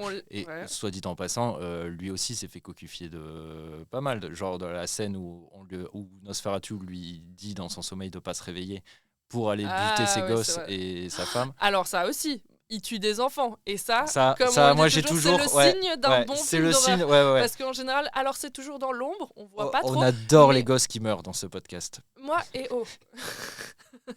Non, mais on peut s'expliquer. Mais moi, c'est pas. Enfin, oui, on peut. Expliquons-nous. Moi, je l'expliquerai. Enfin, c'est Je juste. l'explique que c'est le dépassement d'une limite qu'on s'est posée dans Voilà. les films d'horreur. Ça fait partie de quelques limites. Il y a la. C'est une limite qui est moins dépassée que les violences sexuelles dans les films d'horreur. Il y a un truc comme ça de genre, on peut violer des gens, mais tuer des enfants, par ça contre, non. ouais, non. Et donc moi quand je vois un enfant, et alors que moi une scène d'enfant qui meurt, même si bien sûr c'est horrible, mais une scène d'enfant qui meurt pour en tout cas moi, mais beaucoup plus supportable qu'une scène de viol injustifié. Et donc et puis je sais pas, et surtout visuellement il y a un truc tragique et victorien d'un enfant mort. Enfin tu vois, t'imagines Oliver Twist Tous les dans enfants le caniveau, victoriens sont morts.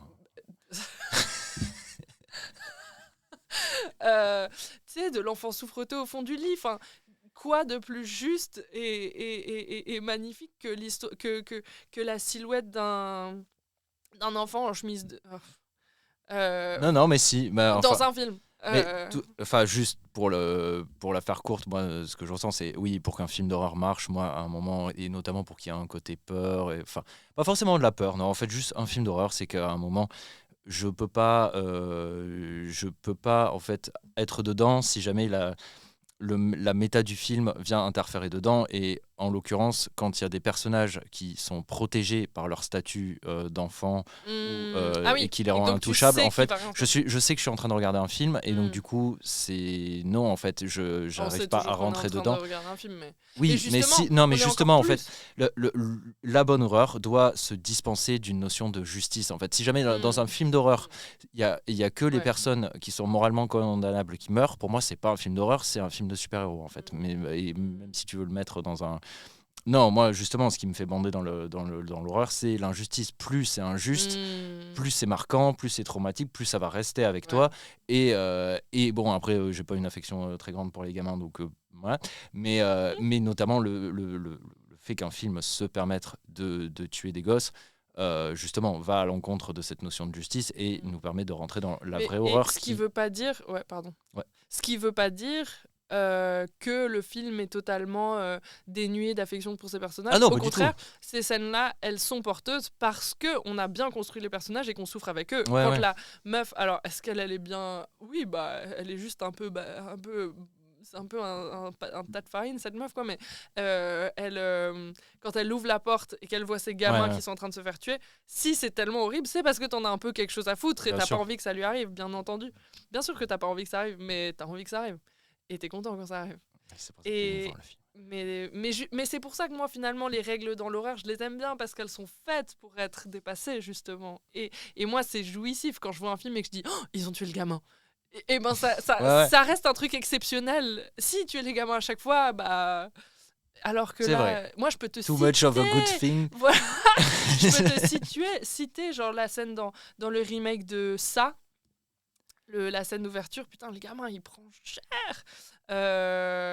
Bref, non, je vais pas spoiler Hérédité.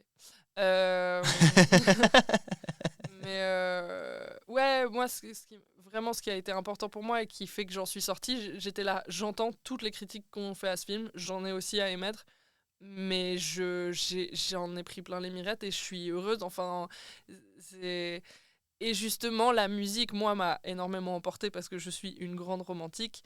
Et justement, elle m'a crié, ce mec sait qu'il est en train de faire un film romantique. Le fait qu'il est couplé... C'est ça, voilà, j'ai compris. Le fait qu'il est couplé de manière aussi intense et jouissive et grandiloquente, avec tellement de moyens, de l'horreur aussi sombre et violente, avec de la romance aussi violonneuse, ça, c'est le mélange qui me fait bander, ok ? Et le fait qu'il l'ait fait, bah voilà, c'est pour ça que j'ai aimé ce film. Et c'est pour ça que je dis il faut pas cracher dans la soupe, parce que oui, il a plein de défauts, machin, mais ça se voit que ça vient d'un endroit d'appréhension, tu vois, de cet univers par le réalisateur. C'est pas qu'il a compris un truc, c'est qu'il a senti un truc et qu'il a senti la même chose que moi. Et que nous tous, sûrement, et que tous les gothiques qui sont allés voir ce film et qui sont sortis horny as fuck. Après, moi, tu vois, justement, le côté excitant pour moi, il vient de ce mélange des sensations, plus que par exemple du personnage d'Orlok. Par exemple, et puis même, tu vois, je trouve que le personnage de Hélène, moi, je trouve que c'est assez clair que, ok, oui, elle est tentée, mais elle garde ce côté sacrificiel qu'il y a dans le Herzog de j'ai envie. Enfin, elle a pas tant envie d'y aller que ça. Hein. Elle a. Moi, okay. C'est bien de me regarder en roulant ses yeux. Mais non, mais. Je vois ce que tu veux dire. On n'est pas obligé de montrer qu'elle en a envie pour nous avoir envie qu'elle y aille. Bien entendu. Non, mais et pour savoir qu'elle en a envie aussi, en fait, c'est un peu le truc. Mais tout ça pour à quoi bon faire ce film si elle en a pas envie, en fait. C'est ça aussi le truc. Et, en fait. Oui, bien sûr. Mais c'est drôle parce que je trouve que, regarde, on voit presque on ne voit plus qu'elle en a envie quand elle en parle à son mari. Et là, on en revient. Mais du coup, c'est encore ce truc de... Tu vois des sensations qui se croisent. C'est pas que j'ai envie de baiser Orlok, c'est que j'ai envie de parler à mon mari comment j'ai envie de baiser Orlok. C'est pas qu'Orlok est sexy, c'est qu'il est horrible et que je suis triste quand je regarde le film. Enfin, c'est que des sensations qui se croisent et moi, c'est ça qui m'excite. Ouais, bien sûr. Non, mais... C'est ça que devrait faire un film. Bon, on est d'accord pour qu'on s'embrouille alors. On s'embrouille pas. Je fais une blague. Ouais, de toute façon, on en arrive. Ouais. Et c'est pour ça, le côté sacrificiel. Oui, justement, c'est cette ambiguïté et tout qui est intéressante pour moi. Et c'est pour ça aussi que je disais que le personnage de Willem Dafoe, avec son côté de lui dire en fait quel est le sacrifice et que leur seul espoir, c'est elle. Comme je dis, c'est une autorisation à céder à la tentation qui peut être interprétée différemment. En fait, on n'est pas obligé d'y voir un truc de elle en avait envie. Je vois pas quel est l'intérêt du film si jamais on voit pas cette interprétation-là, mais voilà, enfin, c'est beaucoup plus subtil qu'on ne le laisse paraître. Là, c'est notre interprétation de la chose. Parce que moi, je trouvais que c'était intéressant. Enfin, moi, dans tous les cas, c'est pour ça que je voulais faire cet épisode sur ce film, malgré qu'on se soit lancé en se disant est-ce qu'on va vraiment avoir quelque chose à en dire Mais t'inquiète, on va finir bientôt, il faut qu'on y aille. Mais c'est que je me disais, il y a quelque chose de totalement sensuel. Et c'est pour ça que j'étais un peu angoissée. Je me disais, comment je vais faire pour parler de ce film sans parler de moi, en fait. Et c'est toi qui as direct tendu la perche pour le faire. Et c'est pour ça que... Enfin bref, c'est intéressant d'y aller par un biais très personnel parce que je voyais pas d'autre moyen, en fait, de traiter ce film. Comme tous les films. Voilà. C'est pour ça que... Bon, allez, c'est quoi notre prochain film ? Parce qu'on on parle toujours de Wicked, mais je sais pas. Moi, j'ai toujours rien à en dire à part dire j'ai trop aimé. C'était bien. On verra. Mais je sais pas si on a des films qu'on attend en ce moment. Alors, si. Alors, si. Oui, mais non, mais ça, c'est dans trop longtemps. C'est cet été. Parce que j'ai encore vu la bande-annonce et j'ai frémi d'excitation 28 ans plus tard. Et d'ailleurs, il y a aussi Wolfman qui va sortir, mais bon, je sais pas, on n'est pas obligé d'avoir quelque chose à après, dire sur tout. Est-ce que... Moi, je suis chaud pour qu'on aille le voir et puis on verra. Soit on se laisse surprendre par un bon film. Oui, on n'est pas obligé de faire un podcast. Mais si, on peut faire un podcast où on trash sur un truc pour une fois, où on est un peu moins mesuré. Oui, et les gens, ils aiment bien quand on trash des trucs. C'est vrai. Sinon, il y a Osgood Perkins qui a sorti Longlegs il y a genre 3 jours, là, qui sort un nouveau film. Produit par James Wan, inspiré d'une nouvelle de Stephen King. Mais c'est ça que t'as partagé, The Monkey, là. Ouais, un peu envie de le voir. Parce que ici, on est dans une James Wan zone. Hein. Moi, je suis méga fan de James Wan. Pas tout, mais tout de même. Mais bon, c'est produit par lui. Et moi, j'ai toujours dit, produit par James Wan, n'y allez pas. Réalisé par James Wan, allez-y. Enfin bref, moi, je suis dans une zone anti-Longlegs. Anti-Longlegs ? Ah, moi, je sais pas. Je veux pas. Je pense qu'il faut pas trop le prendre au sérieux, tu vois. Ce film ? Ouais. Bien sûr que non, faut pas le prendre. Enfin, c'est un film. Allez. Il Bref. faut qu'on wrap up. Ouais. Merci de nous voilà. avoir Donc écoutés. allez voir Dom Top Cucklord 300 qui rencontre jeune couple curieux. C'était super bien. Et non, c'était. Ouais, c'était bien sûr que c'était. Mais oui, bien. c'était super Moi, bien, j'y mais pense, non, c'était super bien. Warning, c'est long. Genre, allez pisser avant. J'ai pissé pendant la deuxième. Allez hop, bisous. Des bisous.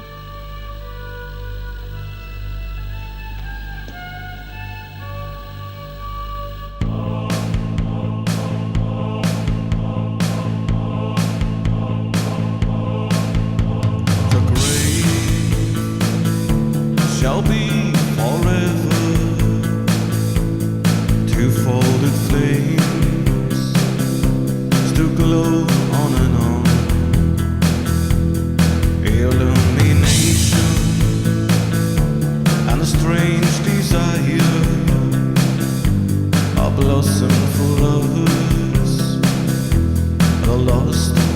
gone.